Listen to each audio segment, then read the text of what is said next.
Sus necesidades son nuestro desafío. En Sacabocados Protas buscamos constantemente conocer las necesidades del cliente para poder ofrecerle día a día un mejor servicio. Desde hace más de 50 años proveemos de manera eficiente al tan competitivo mercado gráfico latinoamericano.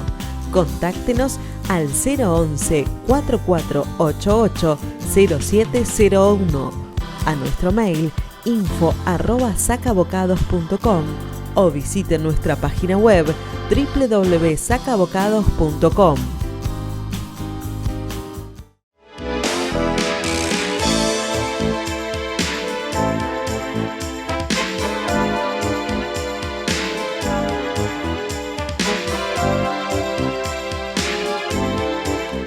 Bueno, buenas tardes a todos ustedes. Lo prometido es deuda. Estamos con Guillermina Tiramonti. Por supuesto que vamos a estar hablando en economía ahora, pandemia, ya que no podemos estar como en su momento estuvimos en un estudio de televisión. Estamos con esta nueva tecnología tratando de adecuarnos a la misma. Guillermina, buenas tardes. ¿Cómo estás vos? Bien, todo muy bien. Me alegro. Acudimos a vos porque indudablemente tenemos dos preocupaciones a raíz no solo del domingo, sino a raíz de la historia argentina. Mi primera preocupación es cómo es tu lectura política con respecto a me amargo a los que ganan y festejo a los que perdieron. ¿Tengo una lectura mal o estoy en otro mundo? Bueno, yo creo que es una esquizofrenia, no sé, es una locura. Estamos... ¿Eso será un síntoma de la desubicación de todos? Sí, por supuesto que sí. Por supuesto que es un síntoma de la desconexión con la realidad. Claro. Y la imposibilidad también de hacerle frente a la realidad, porque yo creo que se está desconectado de la realidad porque no se tienen los instrumentos, los planes, los proyectos necesarios para poder enfrentar esa realidad y tratar de buscar las soluciones. Entonces, me parece, justamente hace muy poco estaba escribiendo una nota y me acordaba de un autor, Christopher Lasch, que allí por el 90 escribió un libro contestándole a Ortega y Gasset. ¿No? Ortega y Gasset había escrito la rebelión de las masas. Claro, y él, nada más ni nada menos, ¿no? Que Ortega. Sí, pero en los años 30, digamos, sí, cuando claro. comenzaba el socialismo, Claro. bueno, todo eso. Y ahora este autor, Lach, contesta con la rebelión de las élites. Y dice que las élites han abandonado por completo, han abandonado a sus representados, digamos. Claro, ¿no? claro. Entonces, que ya no procesan, no responden a las necesidades de sus representados. Y me parece que es realmente una mirada muy adecuada para este momento, ¿no? Donde la dirigencia no registra la realidad porque creo que no tiene respuestas para esa realidad. Es interesante tu visualización, la verdad que es interesantísima, porque yo pienso tal cual, ¿no? O sea que están tanto unos como otros totalmente alejados de la realidad de la gente y de lo que la gente necesita, a pesar de, dicen, tienen mucho contacto, algunos con la gente y otros no.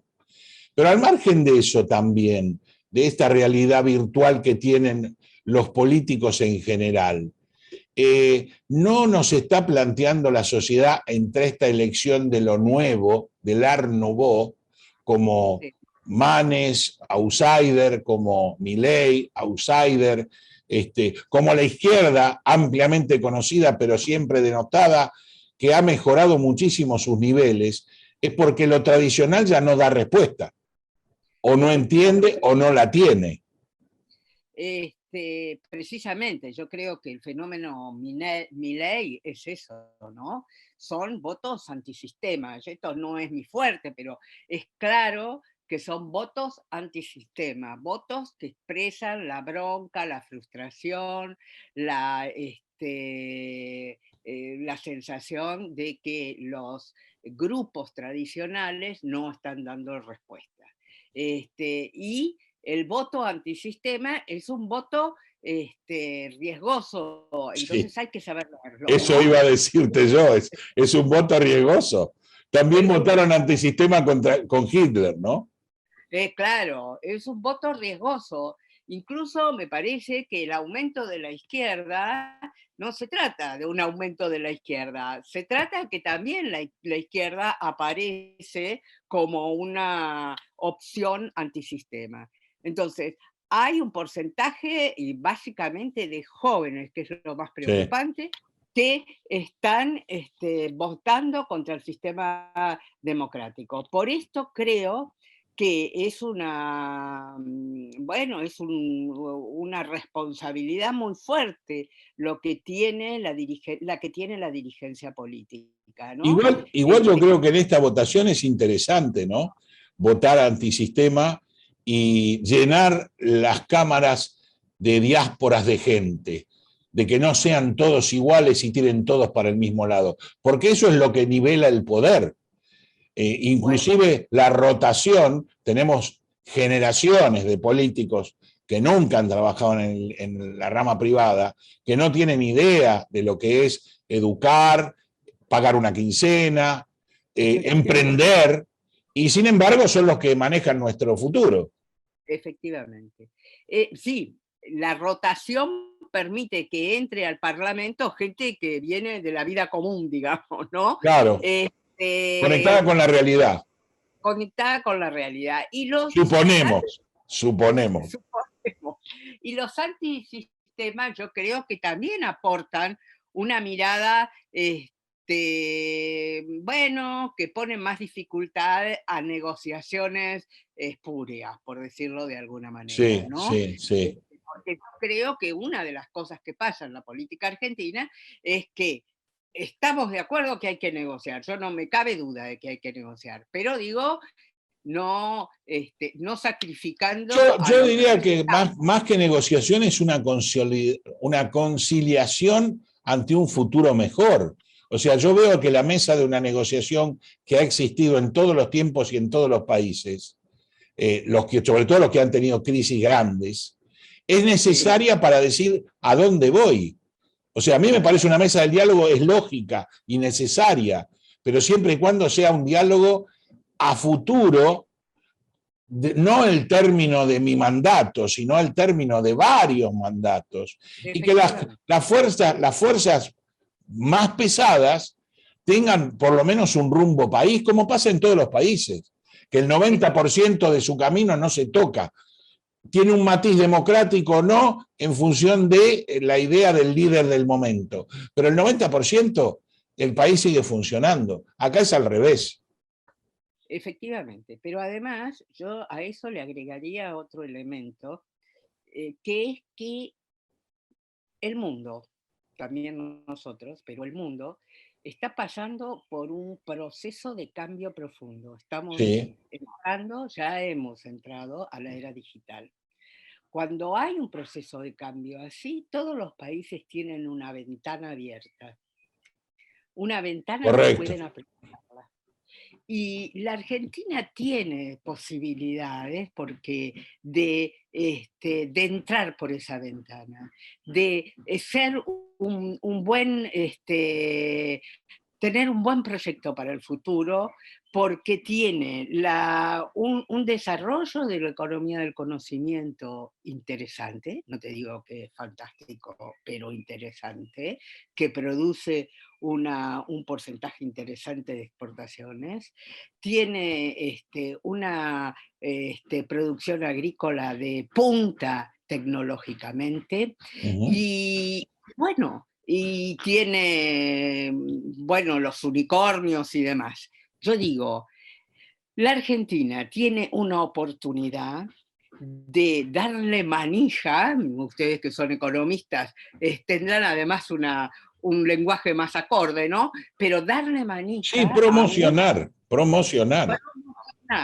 Estamos un de tipo acuerdo, pero de no lo veo a este gobierno, ni lo vi al anterior, promocionando, muy por el contrario, promocionando la vuelta de emprendedores argentinos, promocionando el desarrollo de la juventud, promocionando una educación de punta hacia el futuro en base a que tendríamos un intelecto claro de varios premios Nobel, de mucho conocimiento. El argentino es muy reconocido por, primero, la facilidad de adaptarse a, porque Sí, vivimos en un mundo recontra cambiante más que los anteriores, o que los otros nosotros, y además al estar empapado de conocimiento. Muchas veces estamos diciendo, ¿qué pasaría? O sea, hoy justamente estamos hablando del Día de la Militancia, que festejamos algo del año 73. Y yo me pregunto, ¿cuándo vamos a ir para adelante, para el 2023? efectivamente. Sí, bueno, Porque vivimos eh, contando las joyas de la abuela que no están. sí, bueno, y además reinterpretando el pasado, Obvio, pensando claro. que el La pasado famosa, la famosa frase es ¿qué haría Perón o Irigoyen hoy? Por lo pronto no hoy, sabría usar el teléfono. bueno, pero además, el problema de la Argentina ha sido siempre, a partir de los años 60, mirar para adelante y ver cuál es la ventanita y a ver qué ticket tengo yo para esa ventanita. Claro. Y yo creo que podemos decir que en la época del desarrollo de la industria necesitamos enormes capitales para el desarrollo de la industria. Ahora necesitamos formar gente acorde con las exigencias del mundo digital. Y la inversión de capital no es muy grande la que necesitan esas empresas. Entonces, Bueno, justamente vos te desarrollás en un área de conocimiento terciaria, con lo cual estás recibiendo, estamos recibiendo chicos que estudiaron hace 10, 15, 20 años. ¿Y qué palpás? O sea, primero, la educación argentina, ¿está en esa ventanita que vos decís? no, Bien, no. bien. Solo muy pocos. Las industrias de punta tecnológicamente tienen problemas para conseguir mano de obra formada en un país que hay desempleo, que hay una urgencia por crear empleos. Bueno, la educación argentina no solamente tiene dificultades para cumplir su función primaria, que es la de transmitir a las nuevas generaciones los instrumentos básicos de la cultura. Nuestros chicos tienen dificultades para leer, para comprender lo que leen, después de 13 años de escuela. Claro. Los chicos que salen de la secundaria, hay un grupo que sale, un porcentaje de casi el 40% según las últimas evaluaciones, que sale con un nivel o básico o menos que básico en la lectura. Ahora, Más eso es base del conocimiento, porque me preocupa el otro dato gubernamental, 50% de pobreza. sí, La pobreza significa inanición en muchos casos, mala alimentación en otros, por ende vamos a tener 50% de la masa de chicos con incapacidad de tener educación. bueno, ese es un tema complicado. Sin duda, la condición socioeconómica de los chicos es importante para considerar si van a aprender o no van a aprender. Pero no es determinante, y eso debemos entenderlo. Que los chicos más pobres sean los que peores notas tienen, no es una cuestión de la naturaleza. Solo aquellos chicos que han pasado por situaciones de desnutrición. Si no, Exacto. todos los chicos pueden aprender. Lo que pasa es que la escuela utiliza una metodología igual para todos los chicos. Y no es así. los chicos que vienen de familias y de un sector social ilustrado, familias donde los padres han estudiado, donde se lee permanentemente en la escuela, donde se usa un código lingüístico complejo, cuando llegan a la escuela hay una continuidad cultural Claro. entre su cultura familiar y social y la cultura de la escuela. Hay una Cuando común unión entre la vos escuela y su vida. claro, y hay un conocimiento del código lingüístico fundamentalmente, ¿no? Claro. Porque vos con el código lingüístico transmitís también la abstracción, por ejemplo. Quienes Ah. tienen un código lingüístico complejo transmiten también la abstracción, conceptos, y entonces los chicos tienen mayor facilidad para todo eso. Ahora, los chicos que vienen de familias donde el código lingüístico es más pobre, no tiene abstracción, conocen poco del hábito de la lectura, tienen muchas más dificultades para adaptarse a la cultura escolar. Y entonces la Claro, y escuela ahí es donde yo entiendo lo que vos dijiste. La cultura escolar no se adapta a la necesidad de ese chico que no tiene el código lingüístico del otro. claro, ni se puede adaptar. Entonces, lo que tiene que tener es una metodología para que esos chicos que vienen con un código lingüístico más, Pobre, más pobre. sí, más pobre puedan incorporarse fácilmente a la cultura de la escuela.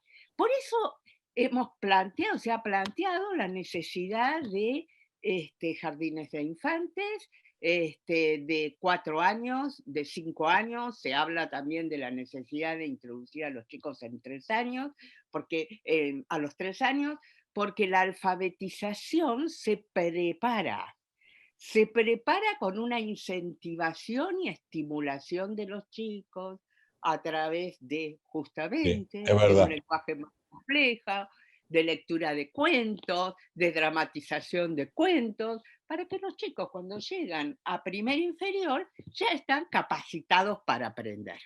Entonces, esa función la escuela argentina no la cumple. Usa la misma metodología para todos los chicos. Y entonces Y hay algunos chicos la que pregunta del no. millón sería, ¿quién es el culpable?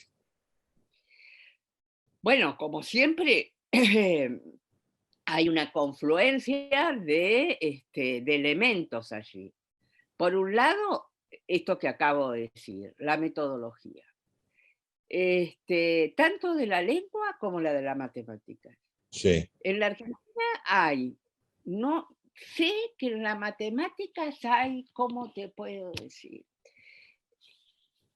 Un montón de posiciones respecto de cómo hay que enseñar la matemática, todas se contradicen entre sí, no podemos ponernos de acuerdo de cuál sería la mejor metodología para enseñar en las escuelas. Ujú. Hubo un intento durante el gobierno anterior, se llamó a gente de Israel, se hicieron algunos seminarios para plantear este tema, porque la situación del conocimiento de la matemática es muy grave en la Argentina Sí, y la matemática es muy importante para los saberes que se necesitan para la época digital, para la era digital. así es. Bueno, y en lenguas pasa que también nosotros tenemos una mala interpretación de las metodologías de lengua y consideramos que todas las metodologías que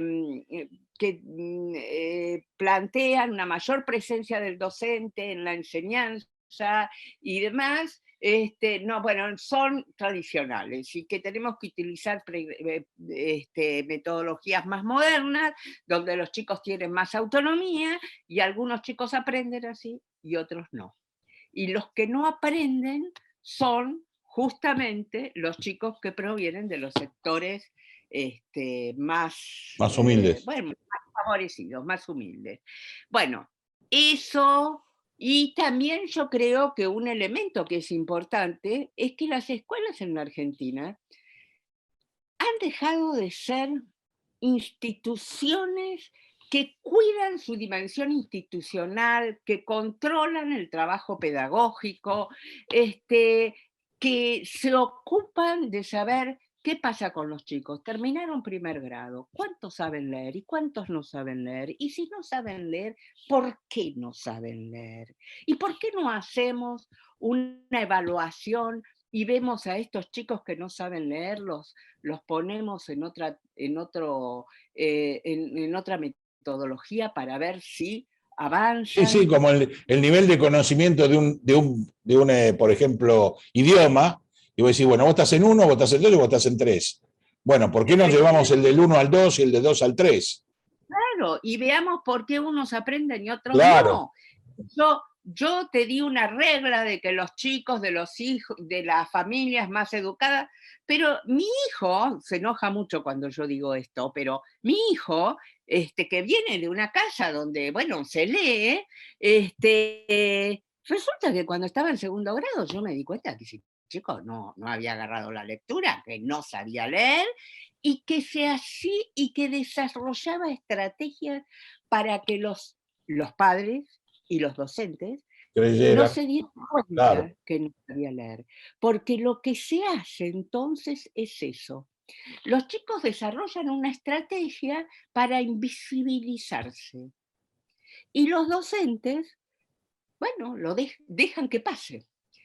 Siguen trabajando con los alumnos que funcionan, digamos, y aquellos que no aprendieron se invisibilizan. Y de ahí vendría también la idea de que el chico se aburre en el colegio o se aburre en la secundaria porque no están adaptados los sistemas al conocimiento de él hoy, que es tecnológicamente distinto al mío o al tuyo, por ejemplo. Por supuesto. Bueno, los chicos se aburren en la escuela secundaria porque la escuela secundaria es absolutamente anacrónica. La escuela Peor que la secundaria, primaria. sí, y además la primaria tiene muchas más posibilidades de adaptarse al mundo contemporáneo. ¿Por qué? Porque no tiene su currículum dividido en 12 disciplinas, porque tiene un docente que es Claro, capaz, único, claro. único, que es capaz de ver el desarrollo integral del chico, y digamos la verdad, así como hay docentes que se hacen cómplices de los chicos y los chicos siguen pasando sin saber nada, hay docentes que hacen milagros con los chicos, ¿no? Sí, sí, sí. Hay docentes, Es cierto, que sí, sí, claro. se ponen pues, con los chicos y que hacen un seguimiento de los chicos y logran que los chicos aprendan. Ahora, la propia estructura de la escuela secundaria es anacrónica, es de principio del siglo XX, fines del siglo XIX, es la escuela a la que fuimos, a la que fui yo, a la que fuiste vos, Así es. donde un chico pasa 6 horas en la escuela, un rato matemática, un rato lengua, un rato esto, bueno. Y ese chico está permanentemente, fuera de la escuela, permanentemente incentivado por la tecnología, por los medios de comunicación. Claro, hoy es mucho peor que nuestra época. Claro. Nuestra Bueno, época no teníamos, claro, el desarrollo tecnológico de hoy. ese divorcio es muchísimo más grande hoy. Sí, Entonces sí. ese chico sabe que eso que le está contando la profesora lo puede mirar por internet. Sabe que hay un profe en YouTube que explica ese tema mucho mejor que la profe que tiene enfrente. Y sabe, ¿Qué cambio harías vos con eso? bueno, hay ya como cierto consenso entre los especialistas que pensamos que hay que caminar para adelante, cambiar la escuela secundaria, que hay que pasar a una escuela donde los chicos estudien por proyectos, por problemas, por estudio de casos. Sí, porque además incentivarías a lo que el chico cree, porque nosotros no sabíamos qué queríamos ser. Pero, no, claro. pero hoy vos al chico lo tenés identificado, más o menos, de que esta rama no y esta sí. Sí, pero además hay otra cosa. Nosotros pertenecemos a una generación donde teníamos el incentivo afuera. La escuela tiene los incentivos afuera. Vos estudiás y aprobás. Si no estudiás, te aplazan. Si no haces el deber, la maestra te reta. Es como la fábrica. Si no trabajas, está el capataz. Ahora, la cultura de hoy no es así. Si vos vas a una empresa de estas del conocimiento, los chicos, los jóvenes, perdón, yo ya tengo una edad, viste que todo el No, mundo... está muy bien, está muy bien. Entendemos que es así porque lo sentís además, es así. Los jóvenes trabajan en grupo, se controlan entre sí, buscan compiten grupos con grupos.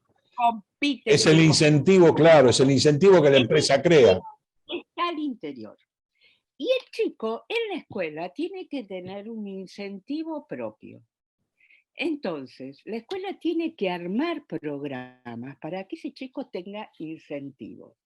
El otro día, en una charla, alguien me preguntó de sopetón, ¿no?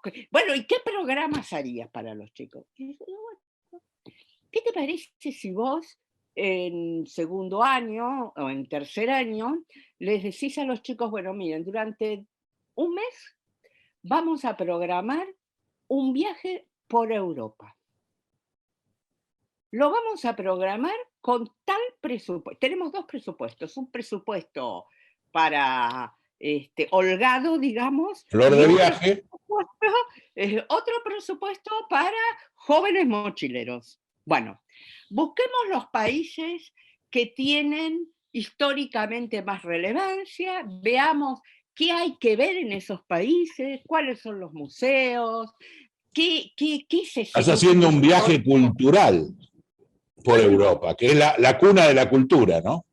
Efectivamente. Y también vean cómo hay que viajar, cuáles son los, si voy de Francia a Alemania, cómo voy, Qué si voy a... interesante.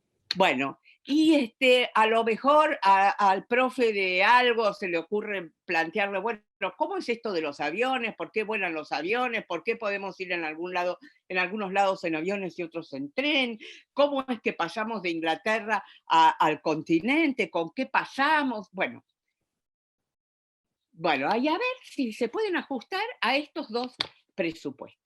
Yo estoy seguro que vos podés armar dos cursos, dos grupos en un curso, uno para los mochileros y otro para los ricos, digamos, y que armen ese programa. Decime si no aprenderían muchísimo más. Tremendo. Como eso, tenés 1000 preguntas para hacer. Ahora estuvo el tema de... Y hoy es mucho más fácil que, digamos, 40, 50 años atrás, donde uno llegaba a Europa y yo tuve la suerte de estar becado por la Embajada Española y hacer prácticamente lo que vos dijiste. Un curso cultural por Europa, durante mucho tiempo. Y realmente uno se imaginaba en las películas nada más. Yo estaba bajo el Arco de Triunfo, decía, esto lo vi en tal película. Y estaba en la Torre Eiffel y esto lo vi en tal película. No había otra forma. Hoy, con Internet, con todo el conocimiento y el desarrollo que tenemos, entras en el hotel y lo ves, y ves la habitación. Entonces sería un lindo trabajo para la creatividad de los chicos. Y de paso, le estás metiendo con la gotita japonesa el conocimiento. Efectivamente. Porque todo lo que uno lo vive así, no se lo olvida más. Efectivamente. Entonces, digo, la escuela secundaria tiene que armarse de esa manera. No la había visto así, Guillermina, realmente yo no había visto así el fracaso de la escuela secundaria. Claro, vos la palpás mucho más que yo, que ya no tengo, digamos, que conocimiento con alumnos secundarios, ¿no? Bueno, pero además, imagínate vos lo que es un chico que se la pasa navegando por internet, aunque se la pase navegando por internet en su casa para chatear, para hablar con los amigos, a un chico, de eso tiene que pasar a, bueno, estar sentado escuchando a un profesor. Bueno, por supuesto que toda esta tecnología ha disminuido el tiempo de atención que tenemos. Claro. Bueno, somos producto de este mundo, de este momento histórico. Entonces, la escuela secundaria tiene que cambiar y porque la sociedad cambió. La sociedad cambió. La sociedad cambió. Es lo mismo que le pasa a los políticos. Ellos siguen hablando de los 45, del 30. Estamos en otro siglo. Estamos en otro siglo con otras ventanas. Entonces, eso es lo que tenemos que empezar a hacer. Lamentablemente, no pasa. Porque vos ves, yo digo, bueno, tenemos una escuela que no puede, como te dije, transmitir lo mínimo a muchos chicos. No otorga los conocimientos básicos que necesita la era digital, porque los chicos no entienden programación, por ejemplo. La programación es un saber indispensable. Sí. Por suerte a mí ya estoy de salida, ¿no? Pero estamos, Guillermina, estamos. Pero hay saberes. Pero es real. Que son imprescindibles. Bueno, sí, además nos pasó el huracán de la pandemia. Bueno, tenemos esta situación. ¿Por qué no nos animamos a empezar a modificar el sistema educativo y básicamente la escuela media? Cuando vos ves los cambios que se planifican, son cambios que no cambian nada. No cambian nada, claro. Como que vos tenés un Chevrolet del año 50 y le vas poniendo parches. Claro. ¿No? Seguís teniendo un Chevrolet del año 50. No, claro, tenés un engendro que se originó en el 50, pero que hoy camina ahí nomás. Claro, y ya pero eso no nos está pasando a los argentinos en todos los aspectos. Sí. Porque vos estás hablando de la educación, y si hablamos de la política estamos muy parecidos. O sea, los discursos son los mismos. Si vos agarrás hoy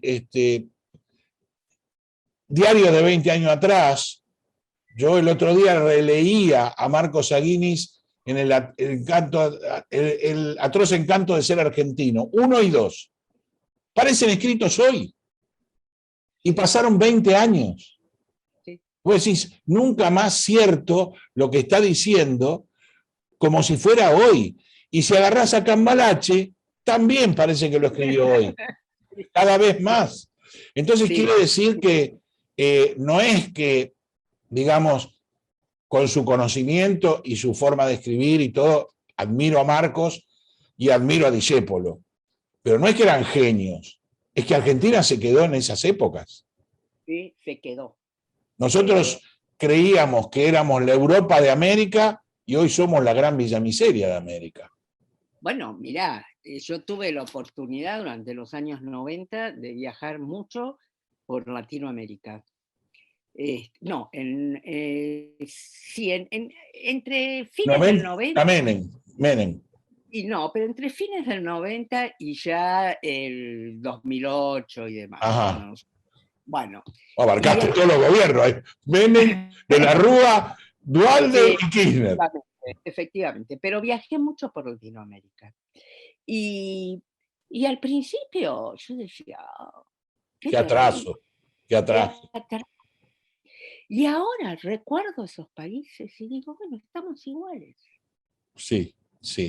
Yo creo que a todos los argentinos nos pasó, que en algún momento salimos, yo recuerdo en 1980 en Brasil, de primer salida hacia Brasil y recorro Brasil.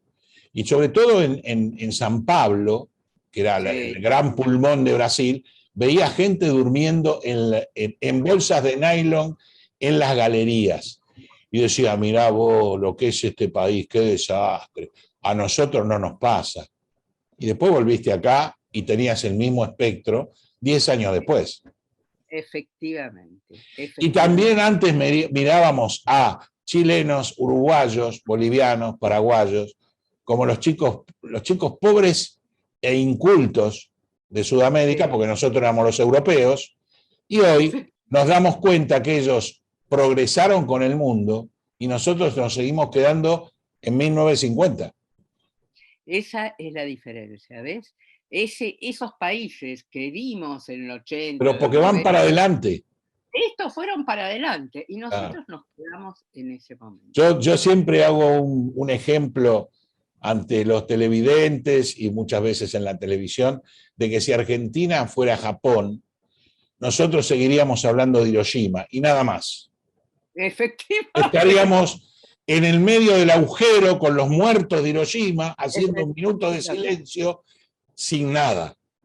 Y fíjate lo que es Japón hoy. Claro, ¿no? claro. Entonces, yo creo que de cualquier país que ha pasado una guerra y guerras tan cruentas como la Segunda Guerra Mundial, o la Primera también, han progresado y han crecido de una manera distinta, pero porque siempre se van hacia el futuro. Yo recuerdo una charla de Prebisch, ¿te acordás que Prebisch era asesor de Alfonsín?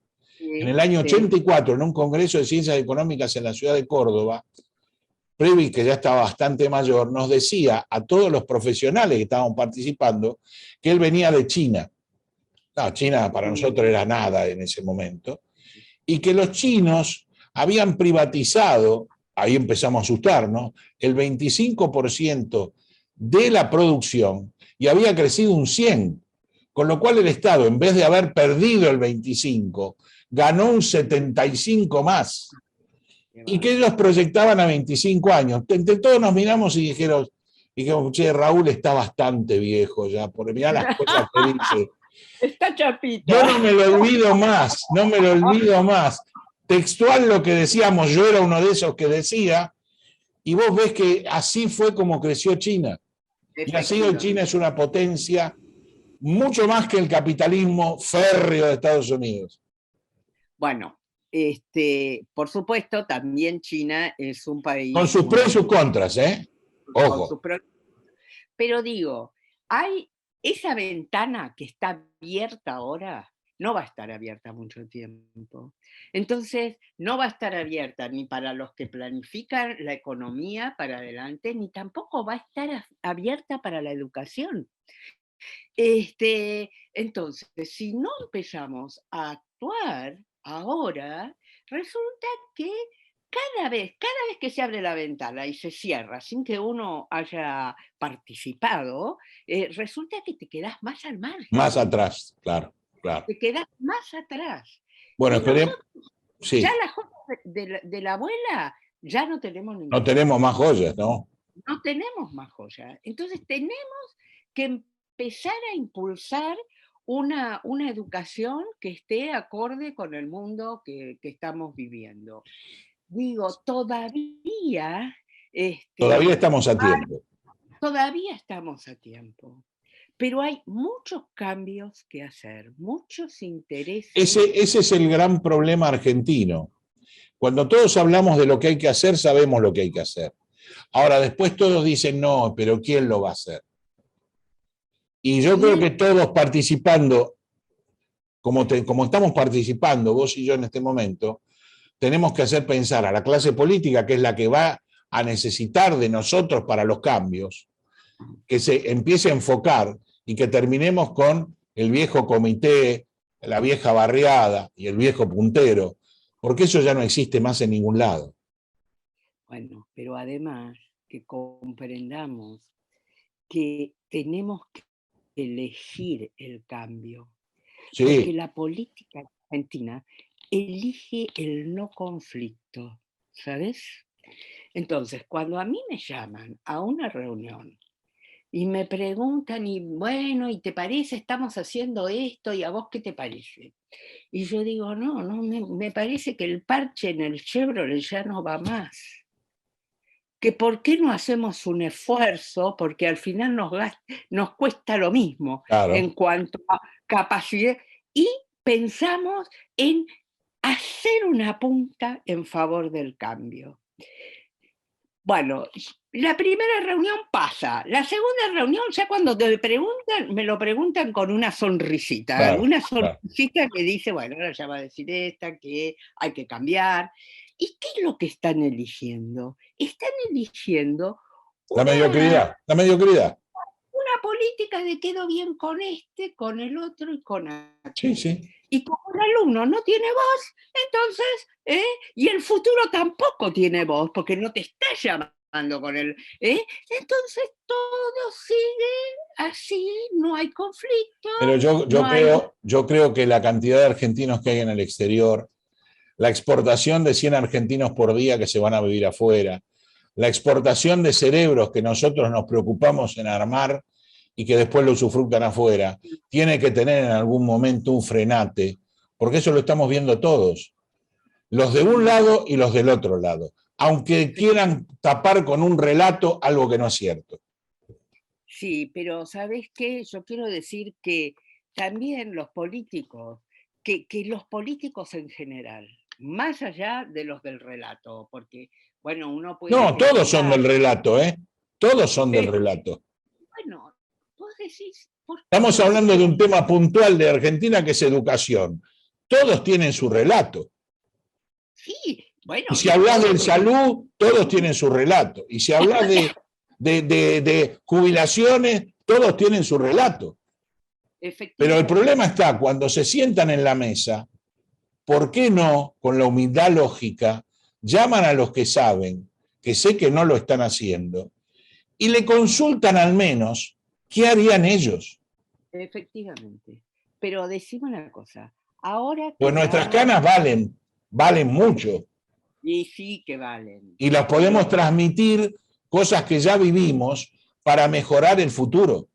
bueno, pero además, ¿sabes qué? Hay muchos países que ya están mirando el futuro. Entonces tienen Obvio. una experiencia construida respecto a cómo acercarse al futuro a partir de la educación.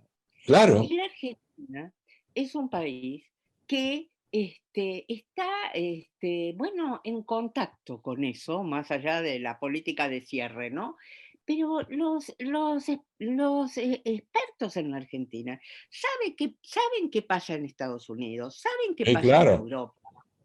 Y bueno, ¿cómo puede ser que quienes ahora ganaron las elecciones no están armando unos equipos interesantes para decir, bueno, nosotros vamos a tirar para este lado en materia educativa? No es que vamos a tirar todo abajo y empezar de nuevo, pero sí tener un norte en materia educativa, como será en economía o lo que Sí, sea. en cada área tener un planteo de un plan integral que se llevará a cabo no solo en un gobierno, porque vamos a necesitar mínimo Claro, 4 o 5 gobiernos, pero que vaya con un norte. efectivamente, con una idea clara, ¿sabes? Porque también otra cosa que te encontrás es que tenés equipos que, bueno, cuando van a trabajar en formación docente van para este lado, y cuando van a trabajar en formación técnica van para el lado contrario. Cuando van a... Entonces vos decís, no, así No no es, sirve, claro, claro. así no sirve. Así no construís una propuesta No, integral. obviamente.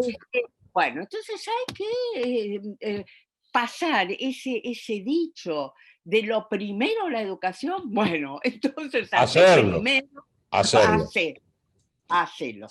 ¿Mm? Gracias, Guillermina, se nos fue el tiempo, pero gracias. Fue un excelente conocimiento para todos, y para mí me incluyo, de lo que pasa en la educación en Argentina, porque muchas veces no lo sabemos. Y yo no quiero cometer el error de los políticos, quiero hablar con gente que lo sepa, que me lo explique, para yo entenderlo y para saber por qué lado tenemos que ir todos. Muchos nos verán, muchos lo pensarán, y el que no me vea y no te vea a vos, o no me escuche y no te escucha a vos, en la medida que se encuentre conmigo lo va a escuchar igual. Bueno, Porque todos queremos, nosotros ya por nuestros nietos, que Argentina funcione, que no se vaya. Efectivamente, efectivamente. Gracias, Guillermina, por esta tarde que nos brindaste y gracias por todo el conocimiento, tanto en Flaxo como en El Salvador que tenés vos, a pesar de que mezclamos un poco de política, pero creo que a la gente le hace bien que nosotros, los que no estamos inmersos en la marabunda política, hablemos de todo y sobre todo de lo que sabemos. Imitemos a los que les va bien y dejemos de hacer autodidactas para irnos mal. Efectivamente. Por lo menos empecemos así. Muchas gracias nuevamente de parte de Economía Ahora y de nuestra gente. Y próximamente veremos si alguno desarrolla alguna idea de educación nueva y hablaremos con vos. Bueno, chao, hasta pronto. Bueno, estuvieron toda la tarde con esto. Yo creo que lo tienen que ver más de una vez y creo que lo tienen que escuchar más de una vez. Porque no todo el mundo habla de educación con el mismo nivel que Guillermina. Y sí creo que necesitamos políticos que empiecen a entender qué es la educación. ¿Cuál es el cambio? ¿Qué se necesita? Porque el país no va bien. Por más que festejemos las derrotas o las victorias. Hasta la próxima. Gracias por acompañarnos. Gracias por estar con nosotros. Raúl Olivera, Economía Ahora, se despide. Hasta la próxima semana. Chau, chau.